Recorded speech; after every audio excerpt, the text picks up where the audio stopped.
Welcome.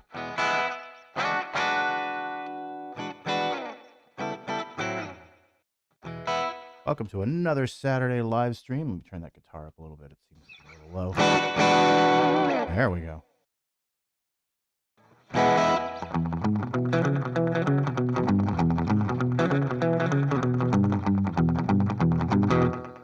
All right. So, welcome to another live stream on the TeleDynes YouTube channel.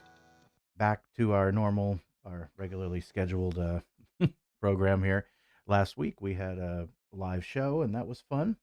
I'm glad that kind of worked out. It was the first time trying, well, second time really doing that, but yeah, it was okay. I don't know how it sounded or whatever. I didn't look back on it, but it did work. No repercussions or anything negative from it. So that was a good thing, meaning like, all the copyrights stuff and everything. Of course, a lot of it got, flagged or whatever, but that's fine. It's not a big deal there's no harm to the channel or anything. So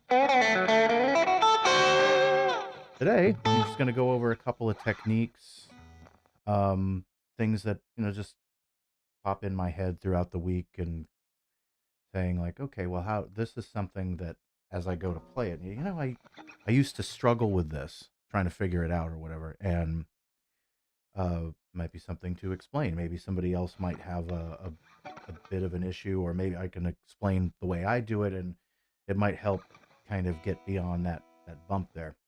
And then I'll talk a little bit about the video that I've got coming up to the next one, which is Cannonball Rag, and that's been requested by some of you guys on the from the comments to go over that one. And that is going to be sort of my version of it. It's a combination of course, Merle Travis, and a little bit of Tommy Emmanuel, a little bit of Setzer, a little bit of what, various others that I've heard over the years. And I just kind of, I like that bit, I like that bit, and that bit. And so I'm going to put it all together. And and that's the version that I play live. So I've been working on the tab this week, trying to get that together. Good day, Ben. And Mo. Good to see you guys. Thanks for joining. So, yeah, I guess we'll go over I'll take a look at the video here first. On the tab, actually.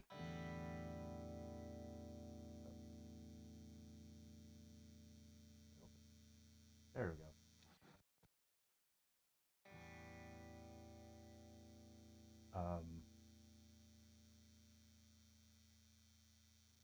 There we go. That's what I've been working on this week at the moment.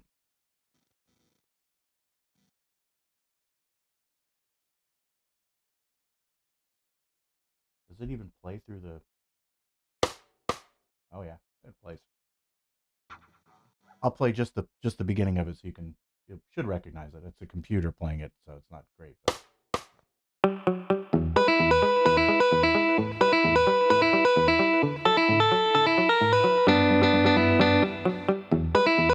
Anyway, so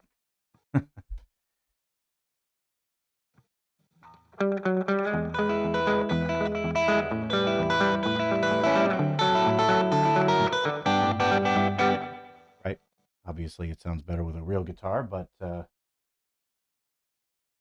just kind of working on that, and that will be available, of course, to download on the website as soon as the video comes out. And I put in my little version of a solo and the turner, all the parts, the turnaround, and there's two main solo sections, and then the main riff that goes around multiple times, and that's pretty much all there is to it. But it takes a little bit. It's mostly just, if you're not used to finger picking, it can take a little bit. And the hardest thing about this tune is the riff, the main riff here. I play with a thumb pick. You don't have to. You can play it with your thumb if you're uncomfortable, but I definitely recommend playing it either one of those two ways instead of just with a pick, you're not going to be able to do it that way, and you're not going to be able to. You can sort of kind of do it if you tuck your, tuck the pick up. The problem is that you have to use your middle and ring finger, second and third finger to do the treble strings when you do this. Where if you have a thumb pick or you just use your thumb, you can use your index finger, because you lose the function of your index finger if you're tucking your pickup, which is the one downside to doing that. So it's harder to get that bounce back and forth between those two fingers, which you can play faster than these fingers, at least for me anyway. And that's the way Merle played, as far as I understand it. He just used these three fingers for the most part that we come to know Travis style picking.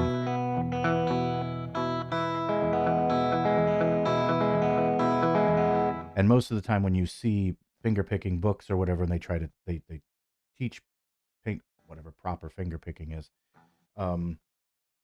you're supposed to lock your little finger, don't use this, and you lock this down on your pick guard, rest it there, and then that doesn't move. And then you use the rest of your fingers and your thumb for the bottom three strings, and then your index, middle, and ring are for the top three strings. And that's kind of the breakdown of how you're supposed to finger pick. But of course, Merle Travis didn't do that. He just used his top two fingers for it. I kind of play a hybrid version. There are some riffs in the song where I will just do the top fingers and then I'll flip. So if I'm doing this part, I'm going back, I'm doing a standard style. Right. And then this, but when I do this riff, that's just, that's just your thumb and your index finger. That's all that is.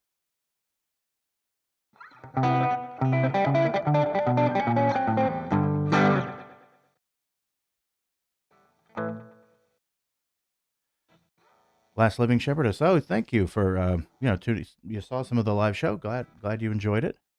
Morning, Gizmodus. How you doing? Hey, Bobcat. Are you a human being? Yes, I'm a human being.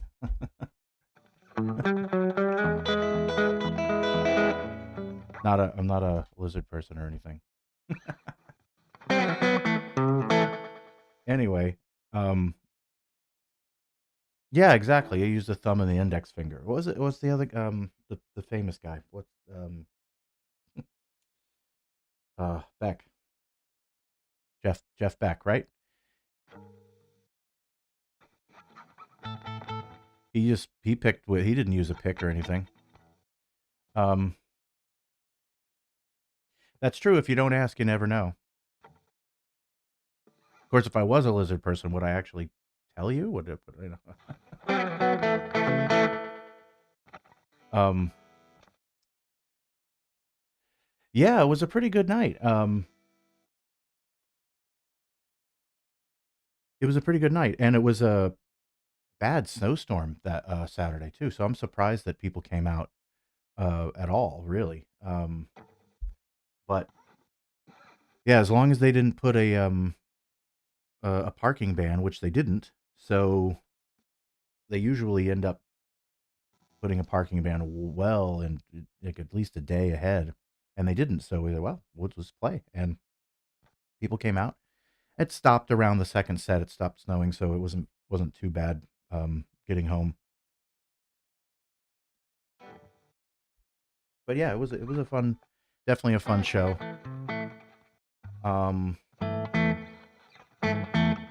That's pretty much, yeah, that's pretty much our standard set for the most part. There's a few tunes we didn't get to. We have way more songs in our set list than we ever get to play for a whole show. It's just not enough time to play everything. So we'll usually, by the time we get to the second set, we'll say, oh, we just cherry pick and let's do that one. And we skipped probably at least a good 10 10 songs that um, that we ended up skipping. I don't know what they were, but that's usually what happens.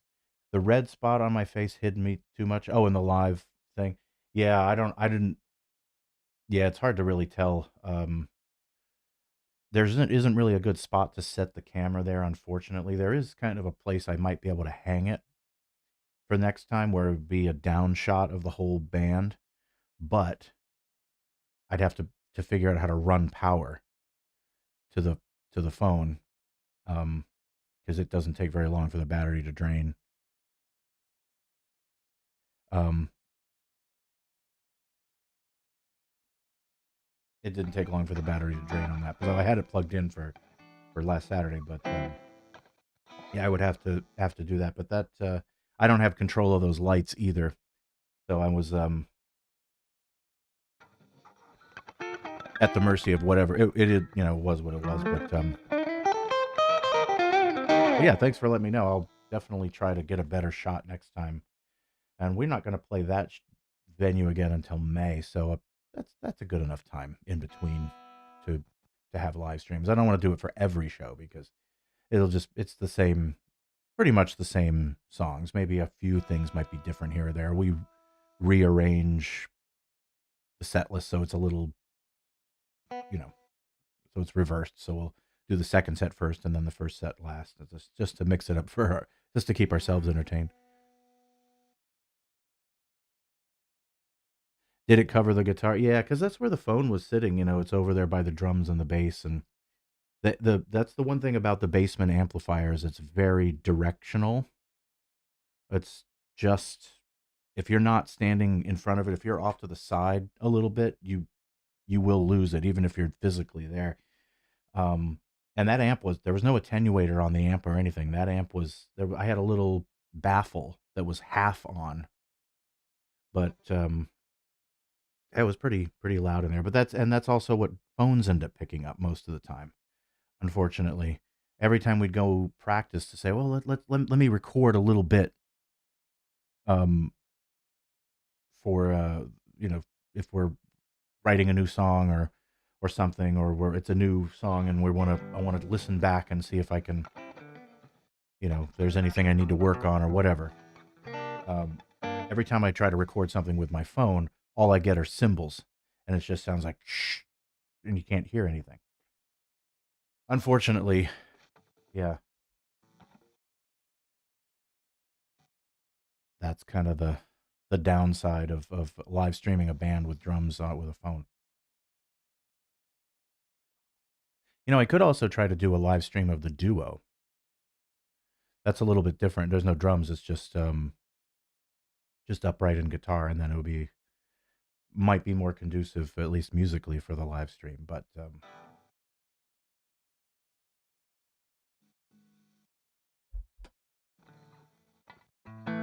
first time you saw the inside of a bar in 43 years. Yeah, that's kind of everyone's favorite little neighborhood bar here in Providence, or that's their tagline anyway. But I like it there. You know, kind of feels like um has the dive bar vibe, but not. But it's not really a dive bar. It's not really in a like a Roadhouse bar or something.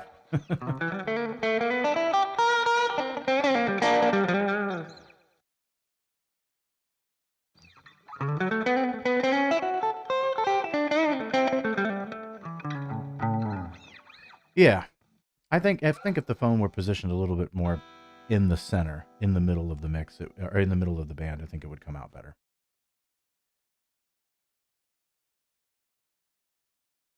No such thing out there.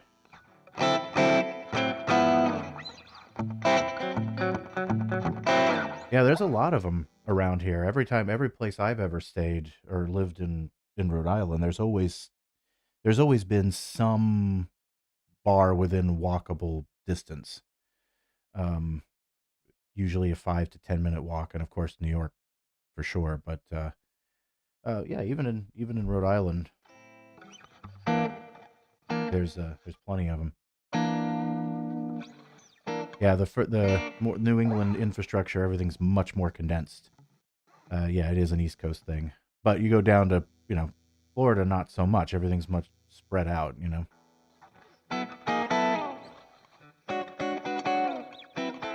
Yeah, Philly too. Any older colonial, original 13 colonies area, you're going to have more condensed. Things weren't really designed for car infrastructure yet. So let's see. Yeah, that's true. Florida is its own thing. So so the cannonball rag thing, yeah, that's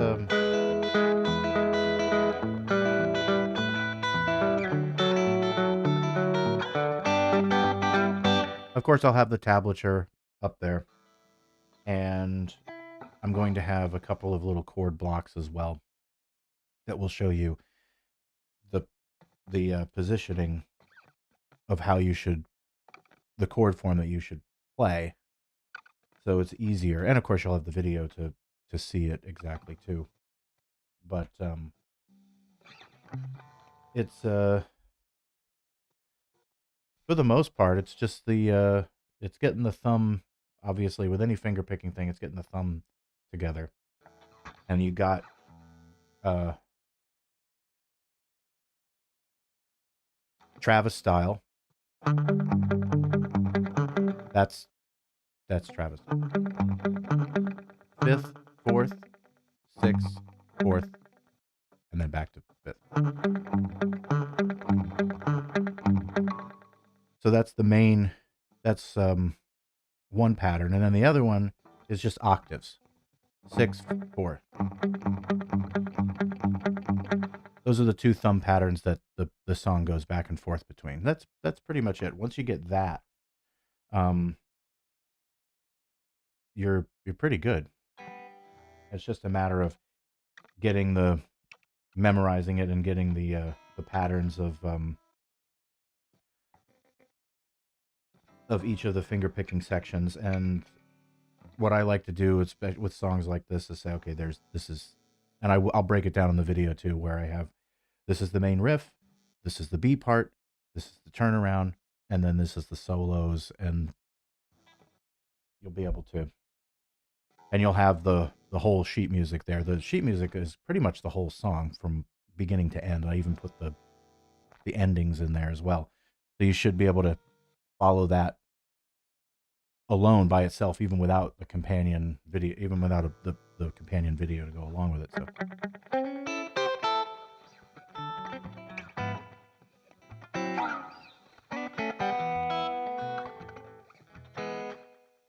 Yeah, yeah. A lot of the gigs up here are just, for the most part, like that. I mean, it's either a bar, a venue like that, or we'll have some special events where we'll play on a big stage or something, and those are a lot of fun. Very short gigs for the most part. You end up playing 45 minutes, maybe an hour and a half, and it goes by so fast when you're playing. And it's great because you don't have to run the sound. I don't have to run sound. Um, I can just, practice. I can just, focus on my guitar playing and the amplifier, and I don't have to worry about anything else.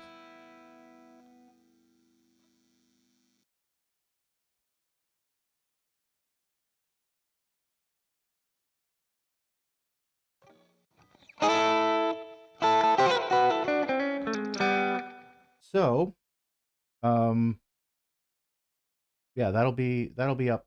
I'm not exactly sure. I've got some ideas for to how I'm going to record it and break it all down. So the script is pretty much, I almost got it done. I'm just kind of going over what I need to, how I need to break it all down and explain it all. And then of course make the backing tracks, which won't be, which shouldn't take too long, couple of hours. So if not, probably not next week, but probably the week after, as my guess. At least at the rate things have been going lately. But we'll still do the live streams every Saturday if I can. If I'm not, don't have a show. Next week won't have a live stream unless I decide to do it on a Sunday. It's just been really tough for me to do it on Sundays if I have a gig on Saturdays because of my other commitments.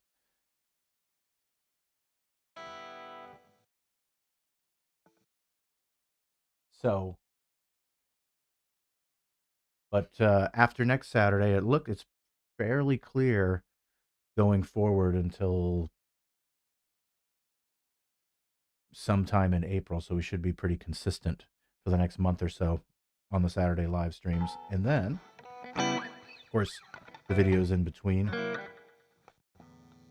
And I'll be doing some other little shorts not shorts, but it depends on how long they are. If they go over a minute, it won't be a short, right? But just explaining different techniques, which I want to go into here in a minute, see what you guys think. Oh,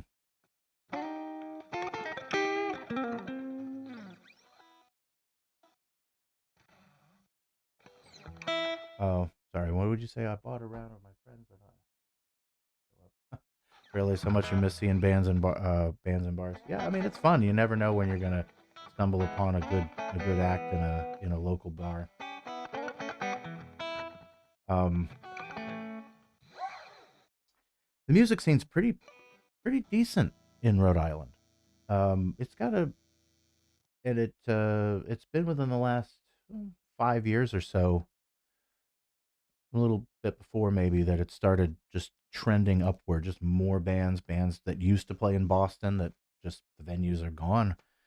It doesn't exist anymore, and they can come down to Providence or Newport or anywhere Rhode Island and just either probably make more money wise than they can up in Boston, and it's just the crowds are there. It's just everything in Boston is just so expensive. So it's part of it. Plus parking in Boston is a nightmare compared to Providence. Yep, Philly's a band destination too. I never played there. I've played New York. I've played in New Jersey and played outside of Philadelphia, a little town called Glenside. But I never played in Philly proper.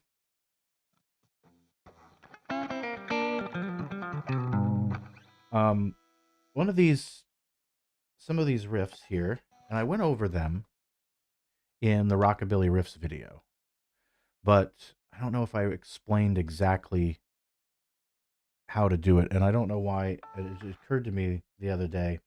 There's two ways I've seen people play this, and it's one of my favorite little riffs to play, especially if when you go to the 4 chord, and it's this.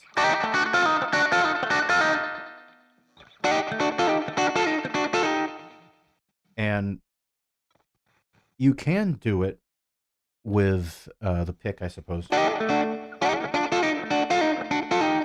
You can do it that way if you don't want to tuck the pick up. But I've seen people do it with just their 3 fingers. And you might think that you have to do it that way.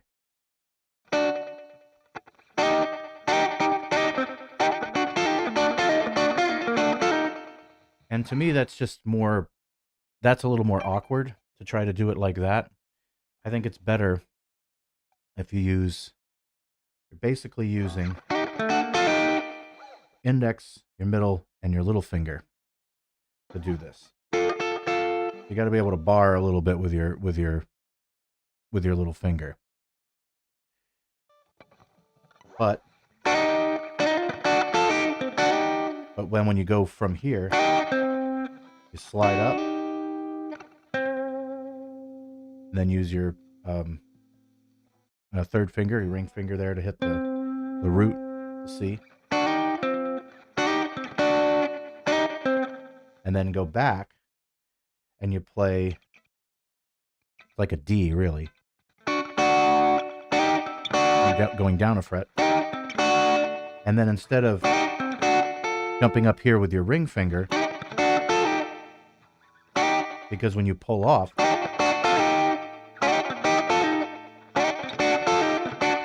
you got to make that whole jump when you're using your 3 fingers. But if you do it the other way, where you're placing, kind of positioning each finger on a fret, you can just leave your hand in one spot. You don't have to move it around. I think you can go a little faster doing it that way than trying to do it the other way. But yeah, whatever you want to do, right? But I suppose you could do that over the 1, but for the most part, that's usually used over the 4, right?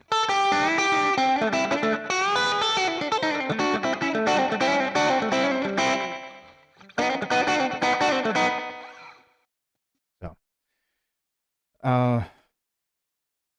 yeah, that's one thing. So I could make little videos, obviously a little more concise than that, with the tablature and everything, just explaining how to get some of those riffs more fluid, different things that I kind of worked on over the years, and try to pass it along. The other one is this one too. Some of this stuff is the same, you know, you hear it all the time. All rockabilly songs, but a lot of rockabilly songs have that little riff in there, regardless of what key you're doing. Even in Skinnerd, right? And that is obvious, you know. Minor third, 5th, 6th to the 1. And to me, the easiest way to play that is, instead of starting with a downward stroke, down pick, start with an up. And you're sliding usually either from nowhere or just just right below the minor third to the 2nd or the 9 or whatever. So you're doing a chromatic run, actually.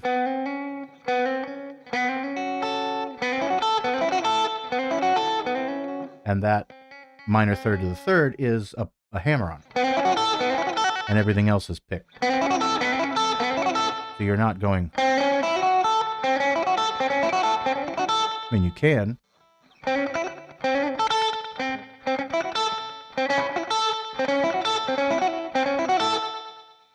But if you want to get the speed up, start with an upstroke and slide up. And when you speed it up, right?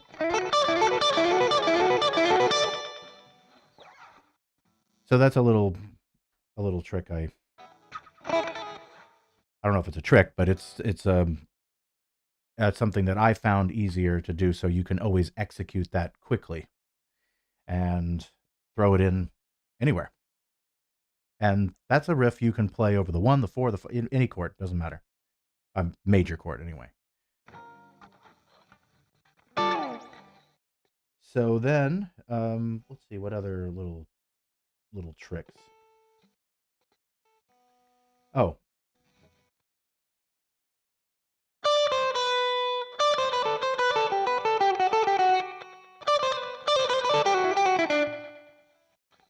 So this is just a scale.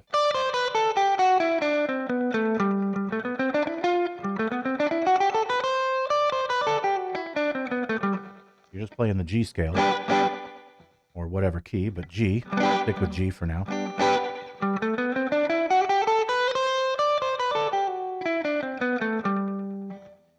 So one practice thing you can do is you do 1, 2, 3, and then back to the note you started on. 1, 2, 3.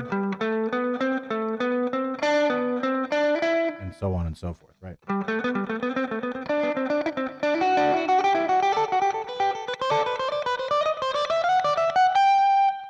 And when you go backwards, it can work as a riff.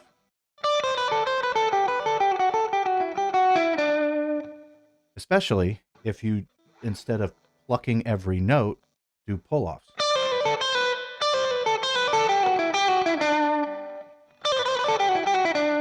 And you can do little riffs like that.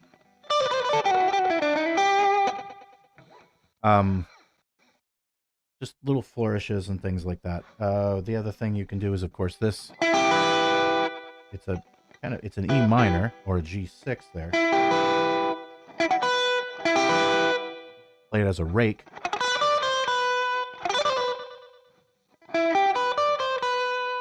And then you play back down the scale.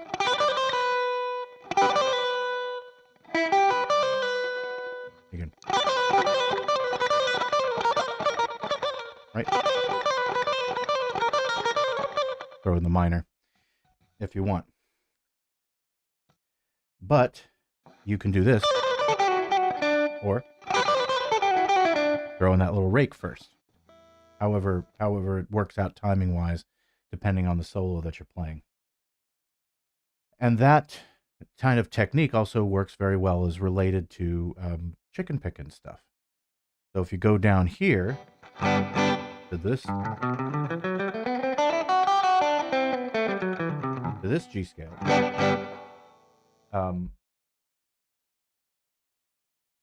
you'll end up with you can play similar types of things. You can pull off like this, right?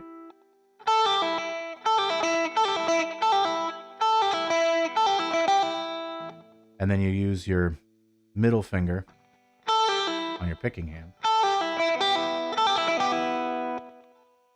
And that's where you can get, it's a similar type of thing. Instead of using my pick there, you can use the middle finger. And you can pull off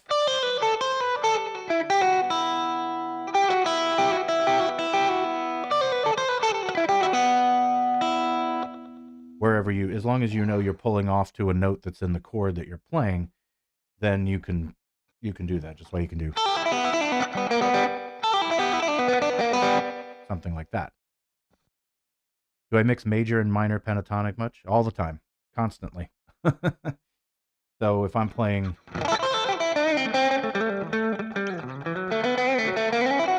right, and then I'll mix, I'll play minor pentatonic, and I mix the blues scale in there, and I kind of visualize it or see it as it's all the same. I don't really think about, now I'm playing pentatonic, now I'm playing major, now I'm playing, you know. But I will throw in the major scale, especially over the A. If you're, let's say we're in A and this is the root, you have your pentatonic that you can play, and then your major you can throw in. You throw in all the time. That's where you're throwing in riffs like that.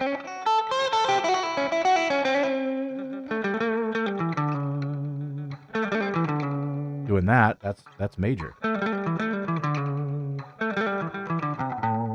As opposed to that's pentatonic, right? So when you throw in the blues stuff as well, right? And the minor,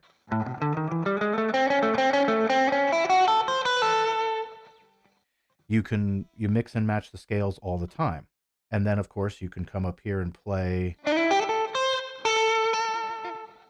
the major, the C major scale.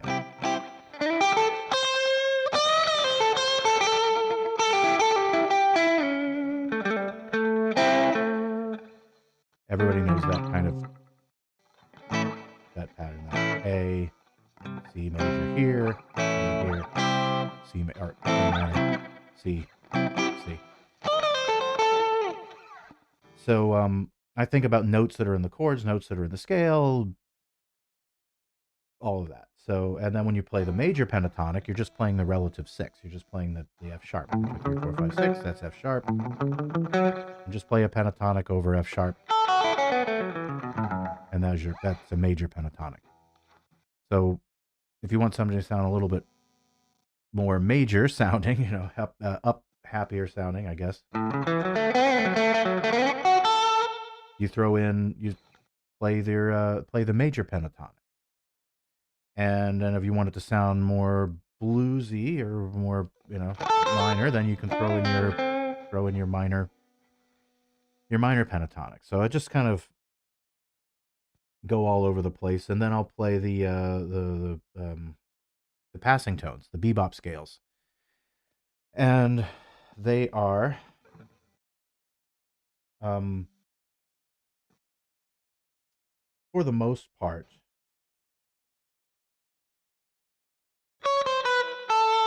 right? You can go from the third grammatically down to the second,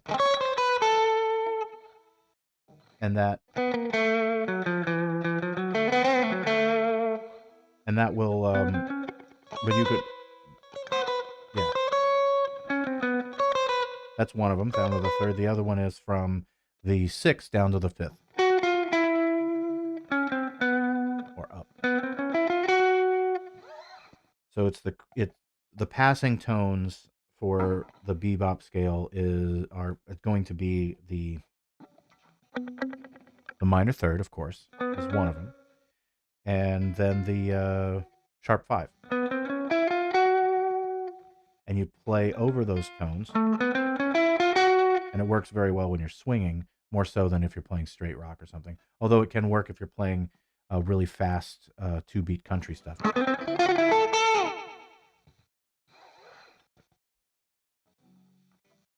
So between that and you just learn, like, okay, where are those passing tones within that pattern? I'm playing G. I say, okay, well, A is here. And then D, separated more by, 2 frets. And they're backwards, right? This one puts the A on the bottom. Or this one. That one puts the A on the top if you're playing over in that pattern. But you can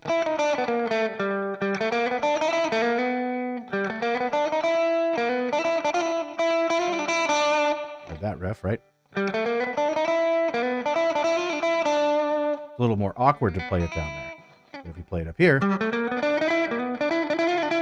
it's all perfect. It's all right there. Very easy to play.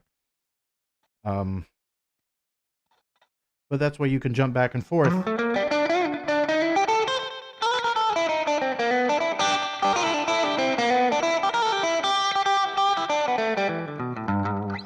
Little minor cut.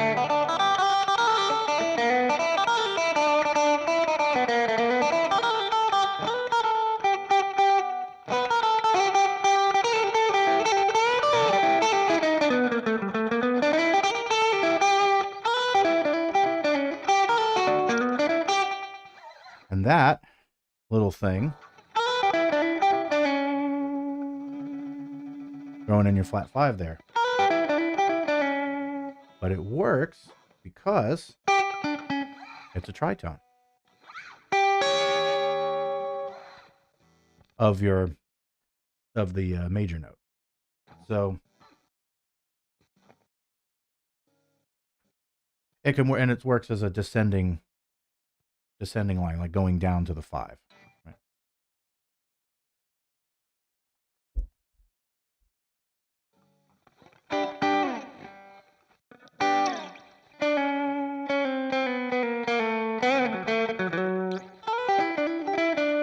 There's the 5. Flat 5. And then wherever you want to go from here, you can always play chromatically. That can always work too. If you find yourself you feel stuck in a solo, you can always go up chromatically as long as you land on a note that's preferably relatively within the chord, or down to a note that's in the chord. That can always work as well. at a certain point too, tempos, when you're playing fast, it's it's really hard to you know, discern just by listening what whether that was correct or otherwise. You know, would you play it 3 times in a row, it's no longer a mistake or something like that.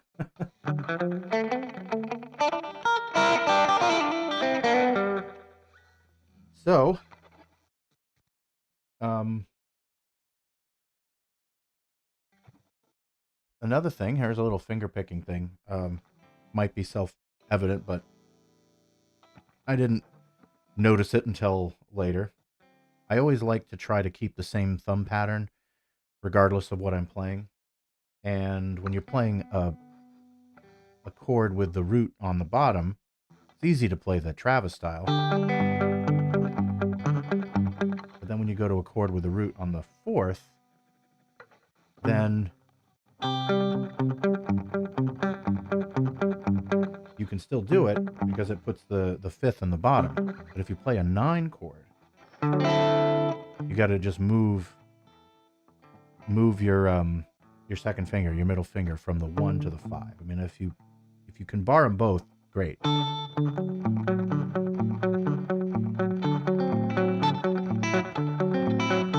I end up usually moving my my finger just a little bit to make sure I get that low note, instead of just bouncing back and forth between the 5th and 4th strings.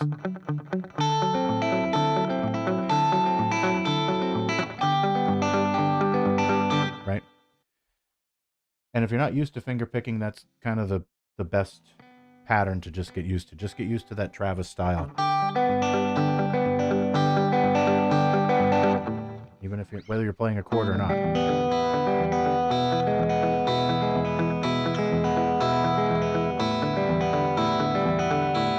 Yeah.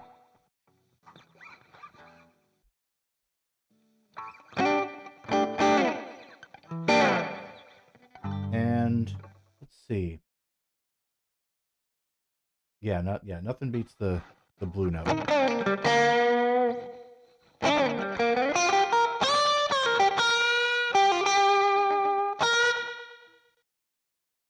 So, let's see, what else?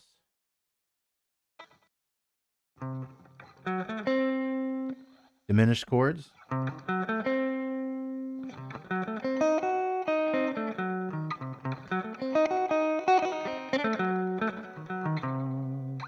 Diminished chords can be used. You'll hear it a lot in, of course, jazz, but something like that.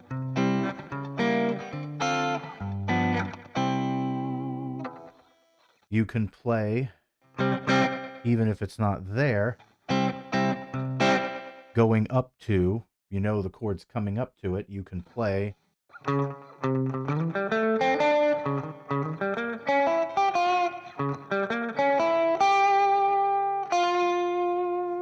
the, if you're on a C, going to the 4, right?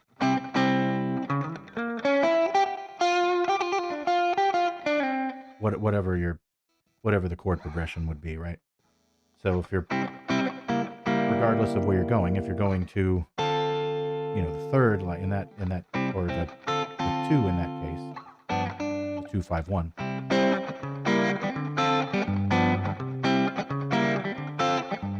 If you're just going to the 4,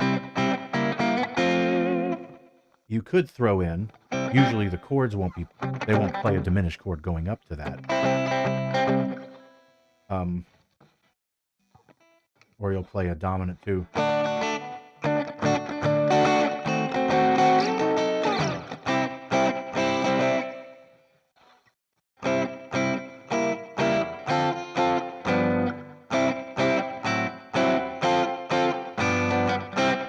Or the 6-2-5.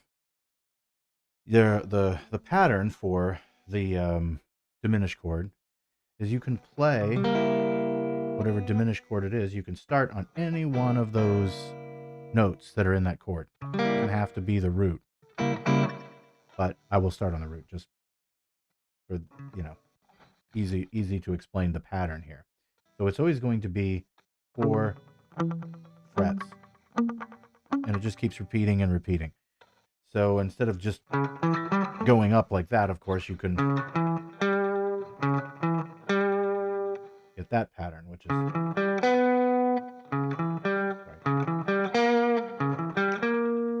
So I'll usually go 4, and then just up a fret and over a string. Another 4. And then it's C sharp, so it's right here. Instead of going up here, we just go up a string. We just keep going. And then because of the nature of the tuning of the guitar, because the B is here, instead of the E flat isn't, the E you're going for is not way down here, it's right there. So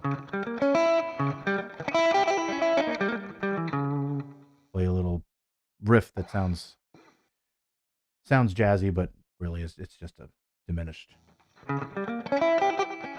And again, you can do chromatic.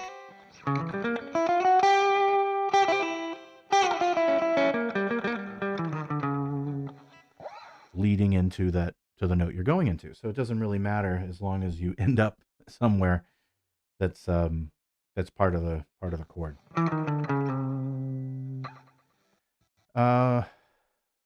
Augmenteds, I usually just play something off of the, I mean, all that is just a raised 5 anyways. Or a lower, depending on where you are.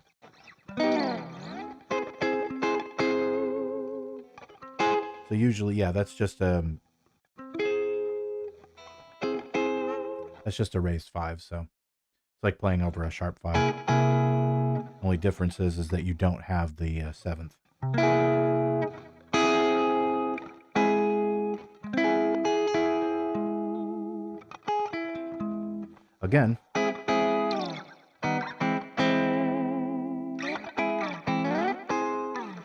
Again, they, like diminished chords, they repeat every 5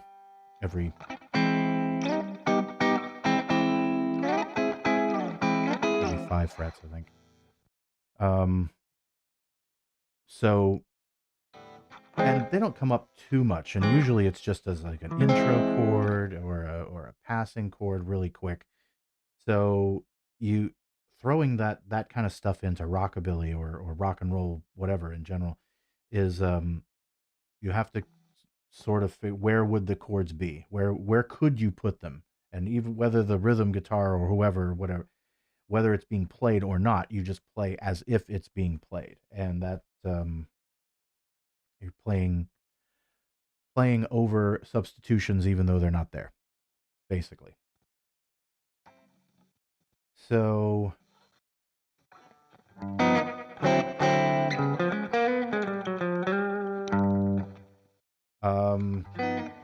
let's see, what other technique do I have that I can show you here?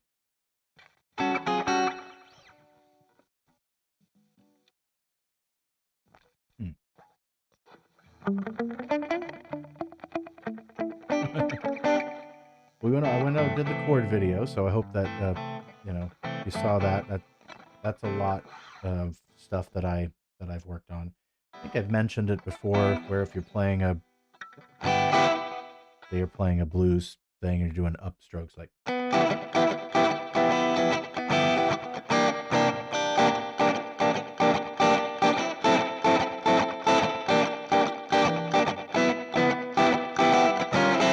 Right?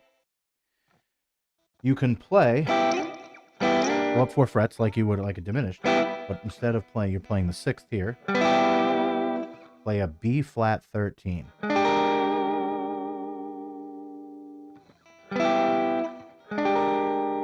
And then back to the 1. You can throw it in there in the middle of that rhythm.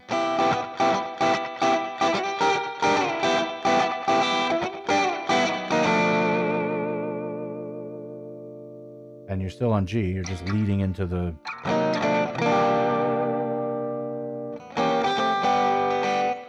You can do that.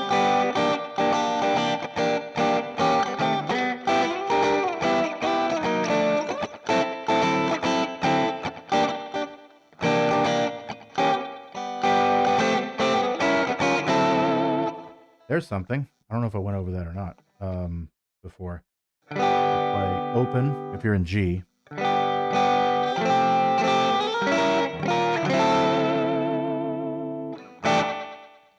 And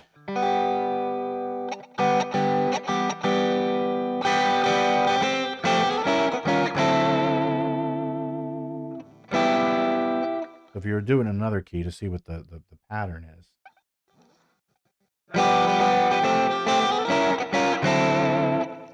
You're playing a 7th. Is this chord.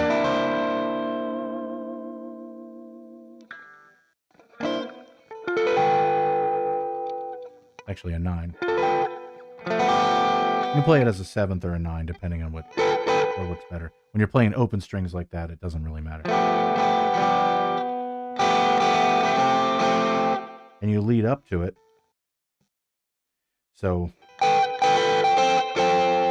you're walking up from the 3rd, and then you walk up and you hit hit the 4 there.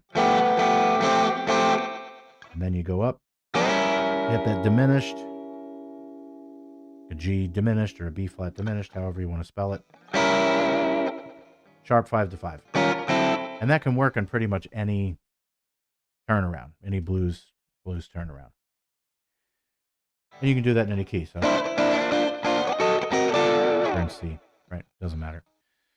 Those are little things you can do to entertain yourself if you're getting bored with the same kind of repetitive turnarounds all the time. You ever use the 5th string root D chord in the 1st position? Not sure what you mean. You mean this? That?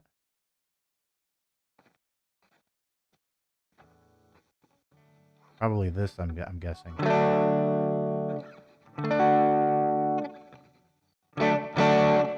Because, yeah. I mean, when you have... Yep, okay. Yeah, so, yeah, I use that all the time. Sometimes it's nice if I want the root on the top. That one. Yeah, if I put the root on the top, I don't want the 3rd on the top.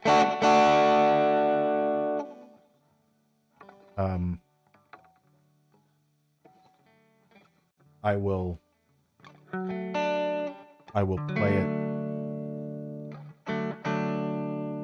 play it like that, just to mute the top and bottom strings, just to get that sound. And if I want the 3rd, I can bar it like that. Yeah, 6 strings if you want to put the 3rd on the bottom, but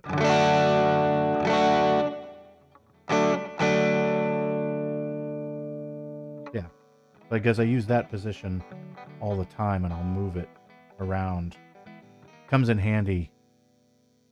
It comes in handy when you want to play an E flat. When you're playing that, usually end up being stuck here, only playing this form of E. So you could play, so you play like this. Actually, see this position, it's a C barred, moving it around. You see this in the easiest way to get used to it. If you play a C minor, C sharp minor, just keep that hand in that position and just move your little finger over to the E or D minor. If you lift it up, it's a B minor 7, B minor, B, and you can, like I said, move that around. It's easier, I find, if you do this. It's a little, that can be a stretch. I mean, it takes a little bit to get used to that. But doing it this way, cage, yeah, the cage system. I'm not really familiar with that too much either, but I see it all around. I went over it once, and I couldn't remember what it was. Didn't really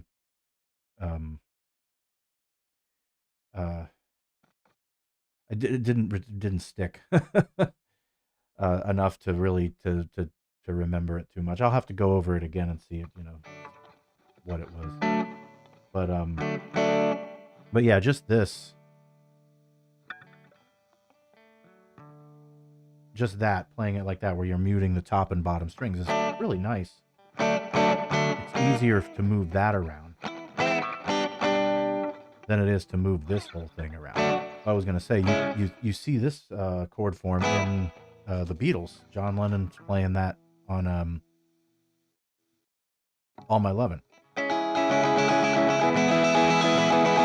Right? I think it's the E first.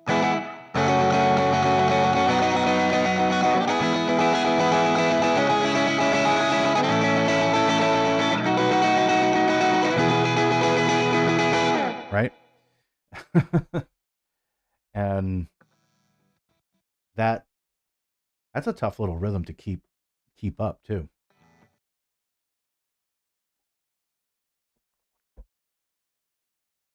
But, and I'm sure playing, you know, he played that tiny little Rickenbacker, and I've worked on a couple of those, and those things are really small. It's like a travel guitar almost, and it's weird because they have this weird polyurethane or lacquer or something on the fingerboard, which it feels odd. Doesn't feel like wood. So that's why getting some of those stretches was much easier than playing it on something like this. But yeah, that's definitely the handy thing about this as well, is that you can play a 6 right here.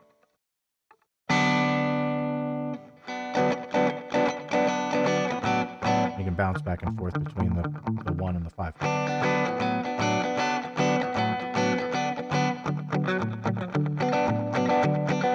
Right? Play minor. Minor 6.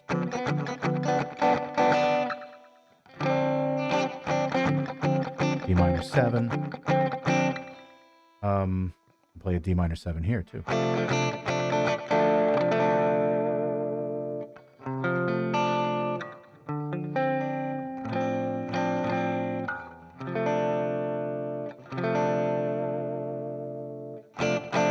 Almost sounds completely different.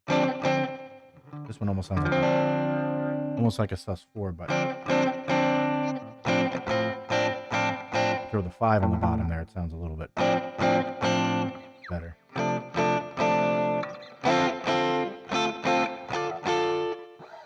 All those different inversions and fingerings. Like I've said in the video, there's some of it's not so much a different inversion, it's just a different way to play it on the guitar. So if you play something like this, G13,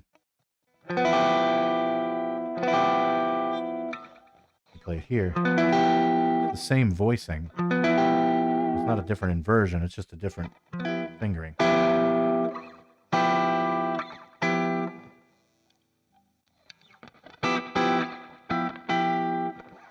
But it can come in handy. You're playing a G, you want to go 1 to the 5, you can play a major 7 right to the 13.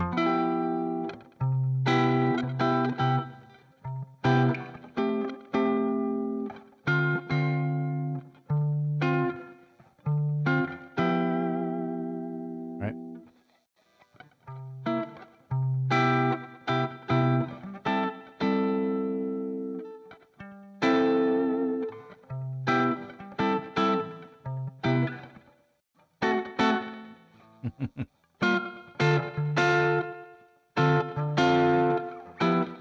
Or just a regular 7, that's fine too.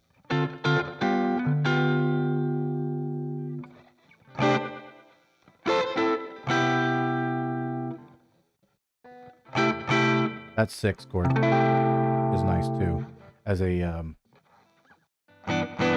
ending chord.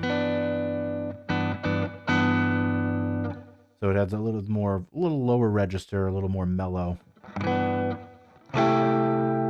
as opposed to playing, you're playing something like that.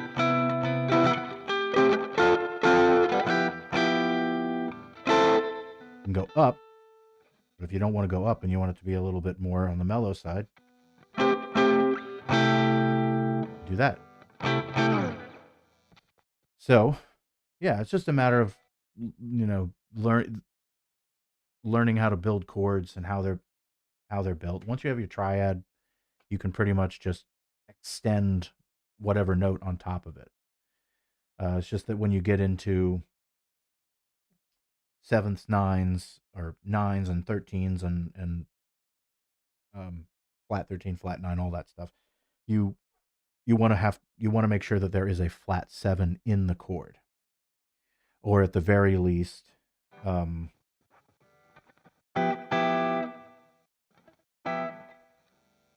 because if you don't add it, yeah, if you don't add it and there's no flat seventh and you add a 9, you add a 2 or 9, which is a 9 is a 2 on octave higher. So if you add that and you don't have a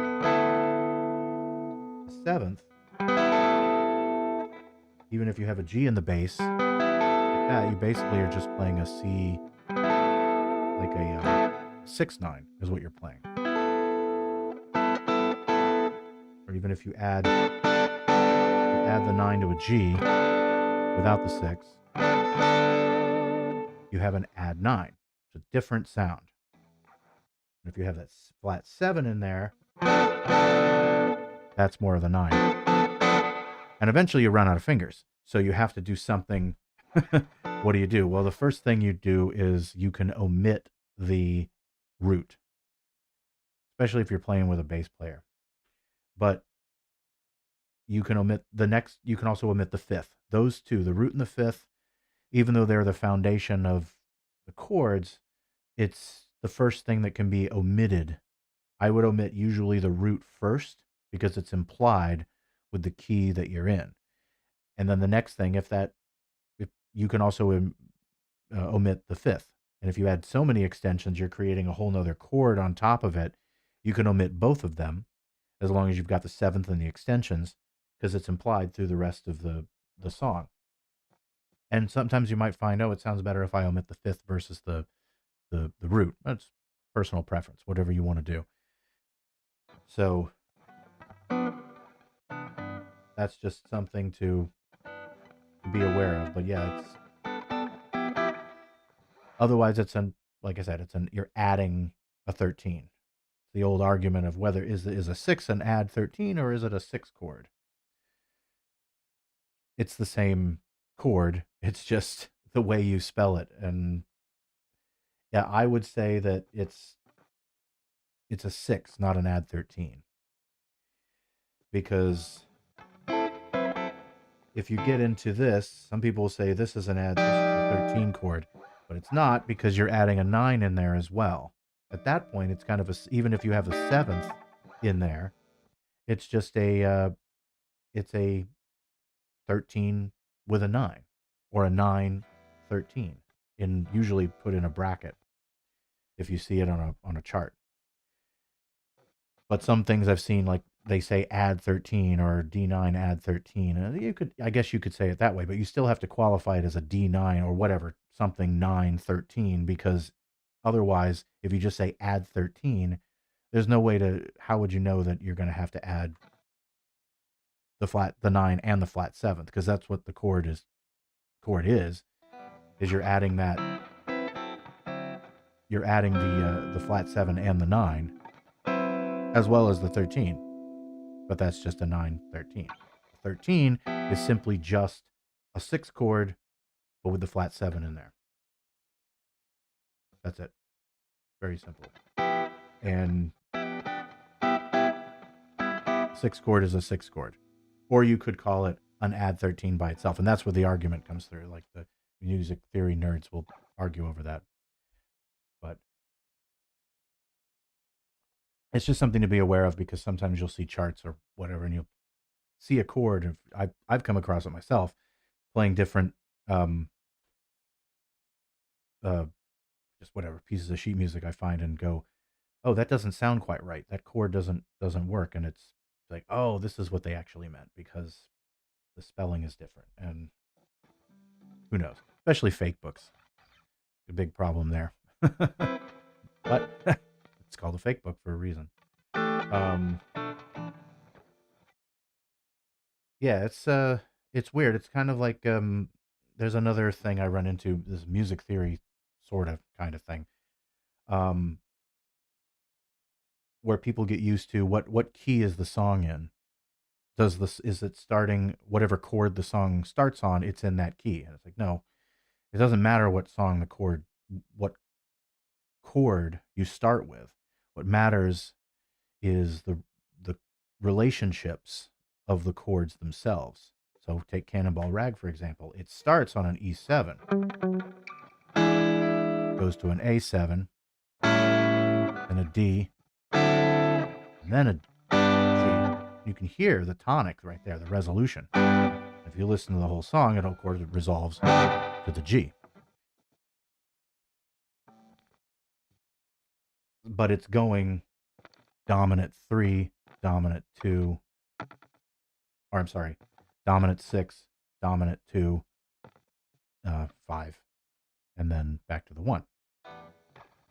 So it is about those it's about the relationship of the chords, not necessarily what chord is the starting chord or the first chord in the song.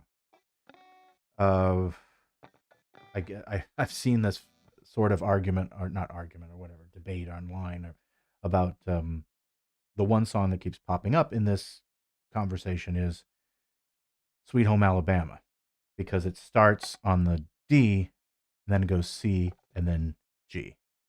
It's in the key of G. It's not in the key of D.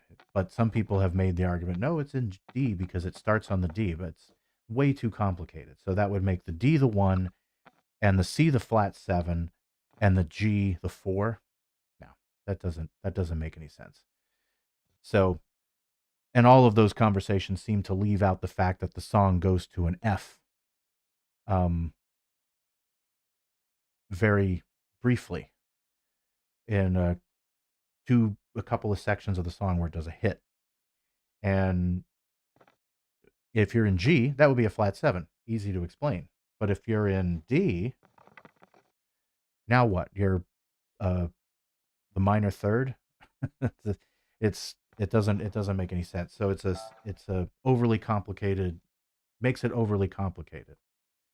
So again, you just have to be familiar with the relationships of chords and how scales are built and that sort of thing, and you'll have a better idea of how to build your own chords, as well as what keys songs are in. And always listen for that tonic. And it's a forever thing. I'm still you know working on my ear to listening to things and trying to uh, transcribe stuff, and been doing it for a long time. But there's always room for improvement in that area. But I use both. I use all the tools at my disposal. I'll use sheet music. I'll use recordings. I'll use um, my ear, as well as musical theory knowledge. The more complicated the song, especially for some of the big band jazz stuff, is or even some of the more complicated um, like cassettes or rockabilly stuff. It really helps to know the theory, especially when it comes to figuring out what the kind of played on the solo and what the chord progression probably is. Um, like playing the that bridge in 49 Mercury Blues, right?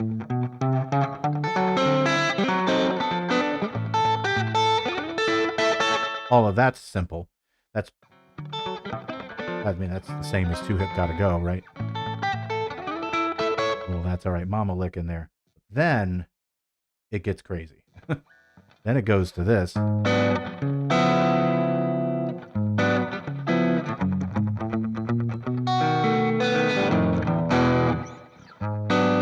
You're in a 7, G sharp minor flat 5, to a C, uh, C sharp 7 sharp 9. Then it goes to a 6, walk up to a 2, dominant 2, sharp 5, to the 5, and then back to the. And it's an odd little thing, right? But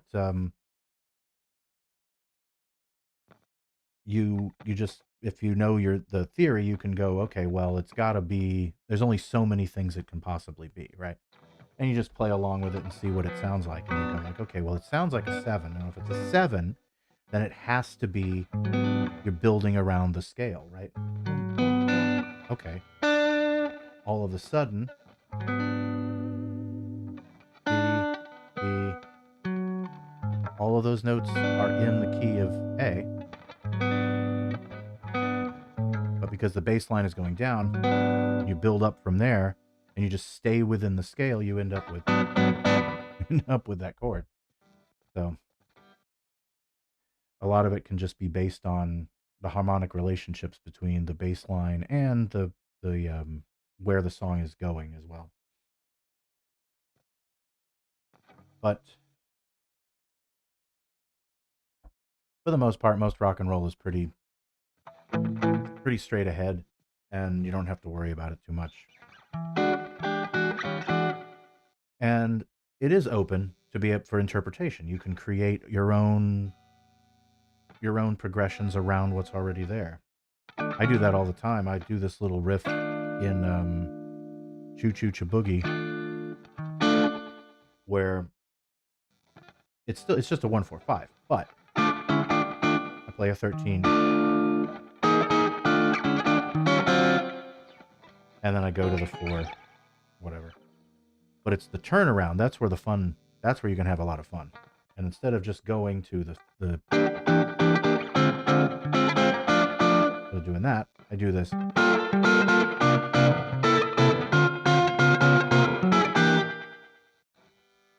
And variations of that throughout for different songs, but and you can use that in your songwriting and use that in your soloing and solo off of those chords as if they were there, like I said before, and just have fun with it. Just have that's where I have a lot of fun, at least coming up with these things on my own to see what I can create, and then just go back to good old fashioned rock and roll, right?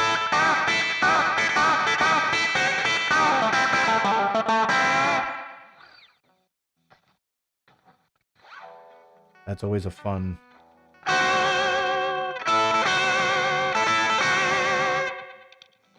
I think that sounds better with the middle position.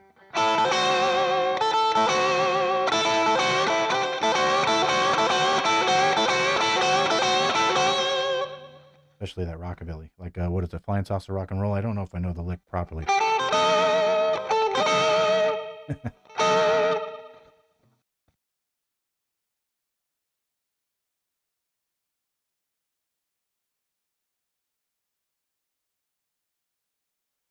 Where did I study music school?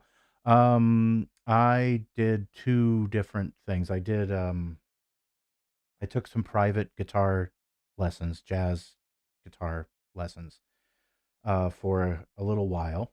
Unfortunately, he passed away, and I never found another uh, teacher on the guitar part. Um, and then I took 4 years of orchestration, just private tutoring from a Berkeley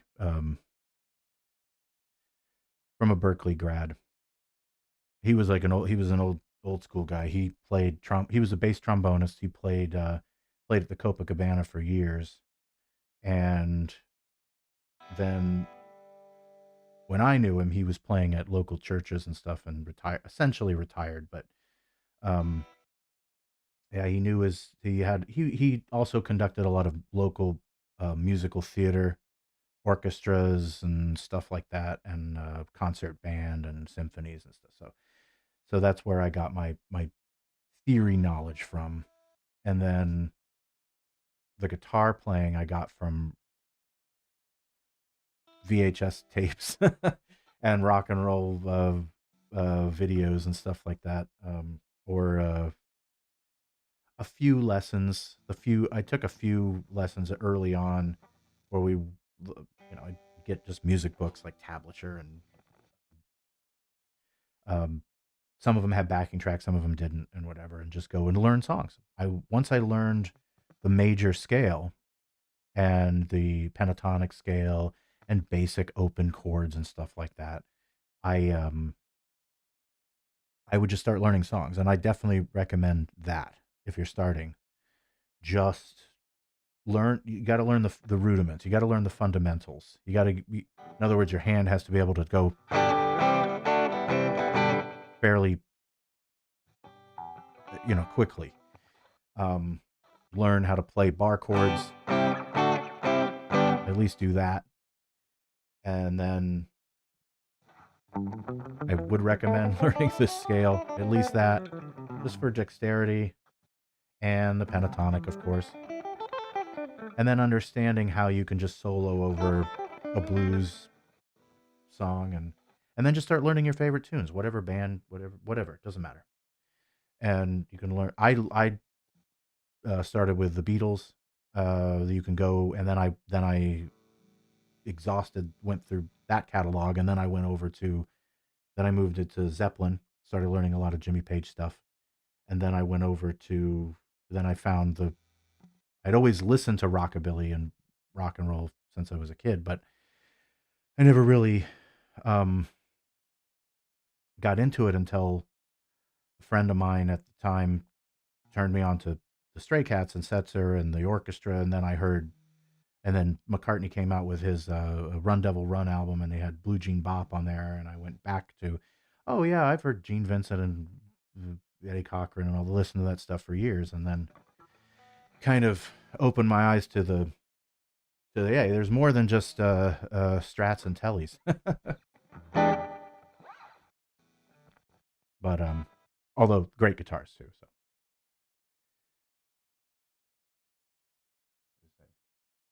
very proficient. Well, thank you. I appreciate that. Yeah, it can get complicated. I like to sometimes it gets complicated. Take a step back and you come back to it and go, ah, it's a little simpler than I was making it out to be. Um,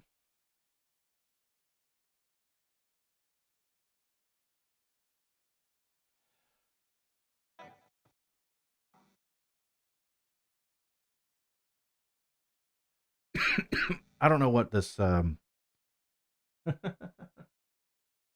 don't know who this troll guy is, but or could I don't think it's a bot, but kind of sounds like it. Hey, my first troll. No. um,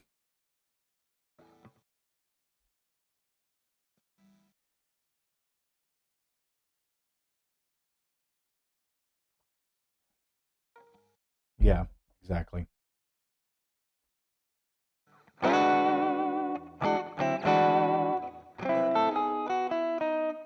Well, if you don't want me to call you a troll, then stop being one.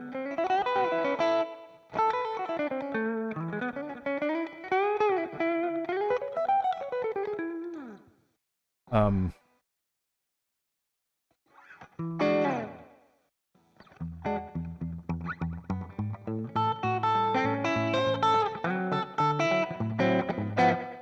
anyway, so yeah, that's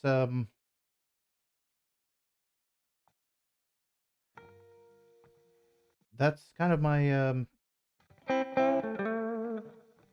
the way I think about music in general. Just kind of throw it all together and see what works best, and use your ear to the best of your ability to come up with uh different things. You can always explain it later with theory, right? Because it kind of is backwards, where we create sounds, and then we explain it later theoretically on how this is supposed to work or not supposed to work. I think intuitively, I think we just feel it. We can hear it, what sounds good and what doesn't sound good.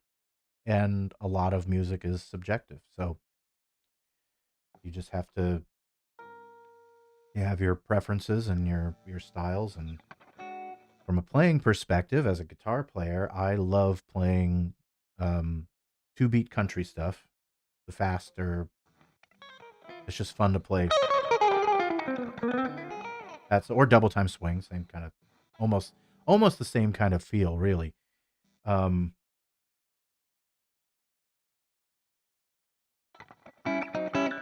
And it's very much it's kind of like almost like polka too, really. Boom, boom, boom, boom.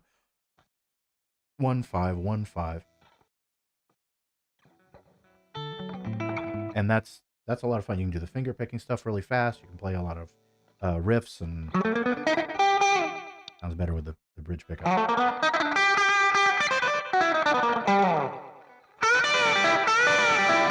Right?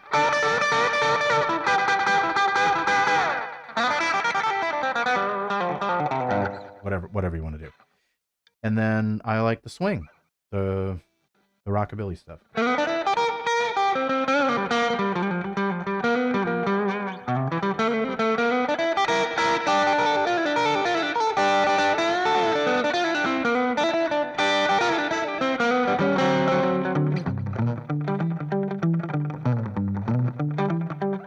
Right?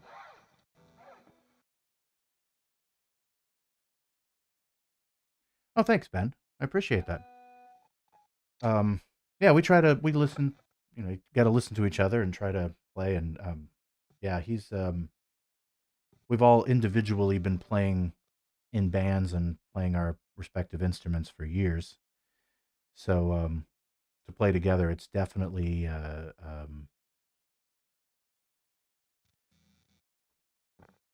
treat to play with other players that have been doing it for a long time, and it's easy. It's easy. It feels easy to play with those guys. Nothing feels like a struggle. And like B-movie style, rockabilly to blues. Cool.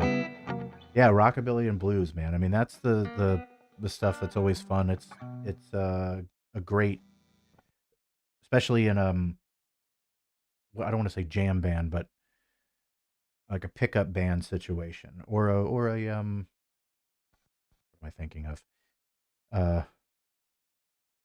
Like a blues improv night, or a open mic, I guess, sort of. There's a couple of them around here, actually, where it the either the drummer, there's a core band, the drummer, bass player, guitar player, sometimes a keyboard player, and they just have guest players come up, and you'll play 2 or 3 songs, and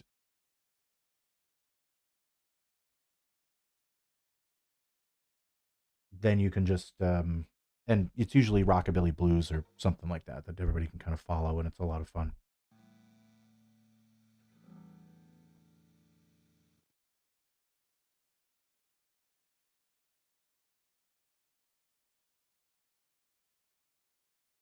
Hmm.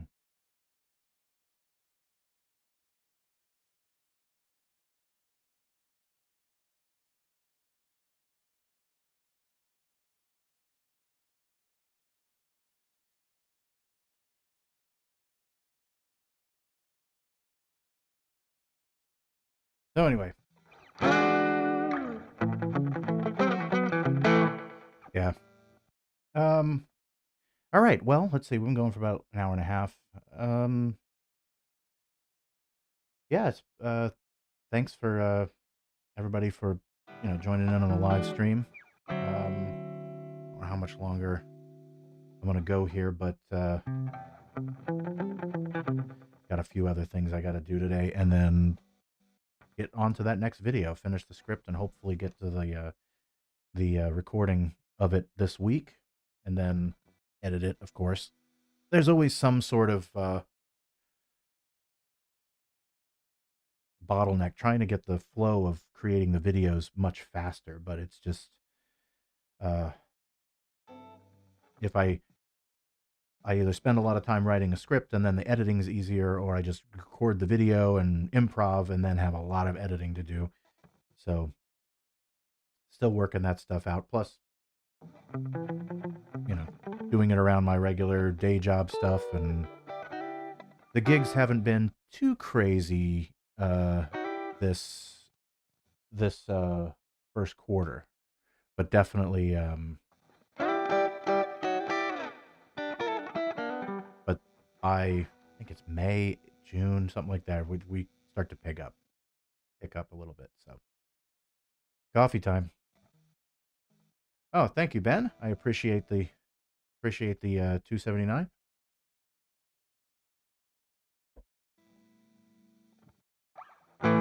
Yeah.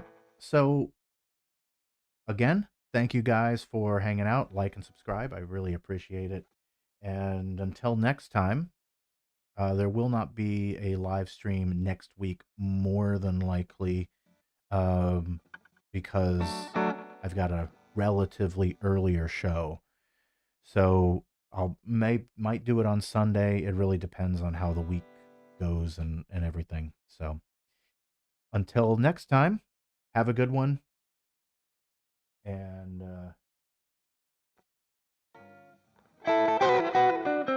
I will see you then. Oh, thank you for the $5, Gizmodo. So I really appreciate that.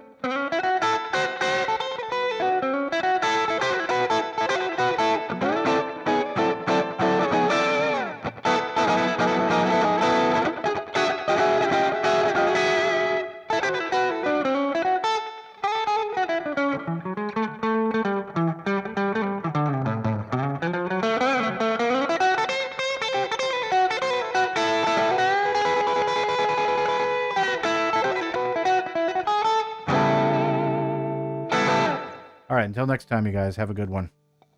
Later.